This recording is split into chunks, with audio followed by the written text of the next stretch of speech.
Welcome to Photography Bias Part 2. In the last video we covered the introduction to psychology and its importance to photography. We considered Professor Alverson's words that we should learn to think more slowly. I often see this played out when people at an iconic lookout, they arrive, take a couple of quick snaps and move on to the next location without taking the time to appreciate what's in front of them. We discussed what reasoning is and what bias is in general terms. In this video, I want to begin to cover the different types of biases, starting with some generalized biases before moving on to the more specific biases. This is going to be difficult for some people. If you are a practicing judge, you may recognize some of your own behaviors as we journey through the different biases. I know I did when researching this topic. In recognizing some of my own biases, I feel that I have become a better judge. I want to start with a few generalized biases. These biases can be grouped under major headings. To begin to understand bias in photography, we need to start with photography itself. We saw earlier that the definition for photography is impossible to pin down because it depends on a person's own likes and dislikes. In other words, their own biases. Why does one person like a wide landscape while another likes the smooth flowing water of a long shutter speed waterfall, yet others prefer the power of a high shutter speed waterfall, yet others prefer street photography while others prefer macro photography. Still others prefer realism, and yet others prefer creative photography. All of these are based on your own biases and is what makes photography such a wide-ranging art form. The idea that each of us prefers different types of photography also goes to the different styles of photography, such as minimalist photography compared to a busy image. This type of bias is known as personal preference bias. It's where judges may favor photographs that align with their own tastes or aesthetic preferences. For instance, a judge with a penchant for minimalist compositions might undervalue a complex or busy image. A preference for specific genres like landscape or portraits can lead to undervaluing other styles of photography. Subject matter bias is with certain subjects such as sunsets, animals, or children may inherently appeal to more to a judge, even if the execution is not as strong as other entries. I know a judge that refused to judge cat images because they disliked cats and downgraded any points that these images may have scored. Cultural bias is where judges may unconsciously favour photographs that reflect their own culture and background or values while overlooking works from other perspectives. But it can also work in the reverse, with photos from other cultures appearing exotic and therefore favourable. A photo with cultural significance in one region might not resonate with judges unfamiliar with that culture. So images entered into overseas contexts may or may not get favourable treatment. Technical bias is where some judges may overemphasize technical aspects like sharpness, exposure, post-processing, while others may undervalue creative or emotional impact. A technically perfect image may be an emotionally flat image and little more than a scientific image, but might score higher than a technically imperfect but evocative photo. Recency bias is where photographs that are viewed later in the judging process may receive higher or lower scores simply because they are fresher in the judge's memory, or the judge is tired or has already seen dozens of similar images, and so may undervalue similar images in the competition. This can be demonstrated by evaluating competition results. For example, the Victorian Association of Photographic Society, VAPS, have run an interstate competition annually for many years, creating a very valuable research tool. As the clubs are judged from A to Z in alphabetical order, this never changes. Creating a consistent tool with which to study the judging process and the bias created through the process to understand how judges' decisions are impacted by viewing order and comparing it over a long period of time. Here we have a graph of the top scores of 15 given by the judging panel. As you can see, most of the awards occur in the second quarter, with the second half being totally devoid of print awards altogether. Here is another graph from 5 years later with a totally different judging panel showing a similar bias. Most awards, again, are in the second quarter. In fact, most years show a similar result, leading to a conclusion concerning recency bias. Specific biases. These biases will now cover individual biases. And the first one that we want to look at is negativity bias. Negativity bias is the psychological tendency to give more attention and weight to negative experiences, emotions, or information than to positive or neutral ones. In photography, negative biases can shape both the creation and the interpretation of images, often emphasizing conflict, sadness, or hardship while underrepresenting positive or harmony. Here in these images we see disaster and hardship which appears on the news, which, as the song said, is a horror movie right there on your TV. But did you see the lovely story of a young girl in hospital that had a love of pickles? So the hospital chef taught her how to make them. This negativity bias is pushed on us all the time through the news media. Photojournalists often focus on war, disaster, or suffering because these subjects are more likely to capture attention and evoke a strong emotional response. While these images highlight important issues, an overemphasis on negativity can create a skewed perception of the world as predominantly bleak or hostile. In fact, a newspaper axiom is, "If it bleeds, it leads," is a good demonstration of this negativity bias. It is catering to one of Maslow's hierarchical needs, that of safety. You could call it pessimism, except that it's not about believing things are bad. It's focusing on bad things in photographs as more important and obvious than good things in them. In this image, the judge said that the horizon needs to be straightened and totally dismissed the image. Yet the fire tower rails are horizontal, and straightening the horizon would skew the image unnaturally. We take negative feedback more seriously than positive feedback. We see pessimistic predictions as more intelligent and credible than positive ones. We form bad impressions and believe negative stereotypes quicker than we believe positive ones. We weigh negative behaviours far more heavily than positive behaviours when judging someone's character.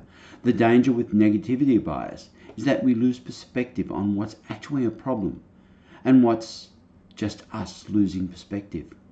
It is not just the minor inconveniences in life. Negativity bias creeps into our judging. Negativity bias is in full effect when we see a wonderful image, but it is not mounted correctly. So we think the photographer doesn't care and so dismiss the image. It's there when we ignore hundreds of amazing qualities in photos, obsessing instead over the one thing we wish the photographer would change. Negativity bias can overshadow appreciation for the positive aspects of a photographer's work, affecting their confidence or creative direction. Anchoring bias. also known as focalism, comes from the idea that us as humans don't have an intuitive sense of what something is worth in terms of aesthetic or intrinsic value. Therefore, we always need comparisons to determine the worth of something, and those comparisons affect us hugely. This is a tendency to rely too heavily on the first piece of information we learn, then base all subsequent judgments or opinions on this fact. In this image, the buyer sees the $30,000 car as too expensive, but the same car marked down to the same price is seen as a good deal. Retailers often use this bias to entice customers to view sales prices as cheap when in fact they are not. If a viewer is exposed to the image of an Ansel Adams first, they may use it as an anchor to judge other styles of landscapes, such as this car image leading the judge to favour monochrome landscapes over coloured landscapes. When editing photos, photographers often compare edits to the original image. The original image becomes the anchor, making it harder to judge the edited version objectively. A photographer might over or under edit an image because they're anchored to the original exposure, colours and other settings rather than evaluating the final results on its own merits. Intuition bias is when judgments are made based on gut feeling or instinct. It is where we intuitively select an image for an award or, in other words, intuitively reject all other images. Unfortunately, these assumptions depend on the emotion, intellect, and individual makeup of the judge making the assessment. Psychological research has uncovered a widespread and strong tendency for people to rely on their intuitions and to follow them even when they should not. This exaggerated tendency lies at the root of a variety of psychological phenomena and leads to several more specific intuitive biases of judgment and decision making. Intuition has been defined as the faculty of knowing as if by instinct without conscious reasoning. It is the sense of knowing or perceiving something without knowing exactly how you know. It is one of the biases behind the quote from Barack Obama that we saw earlier in this video series.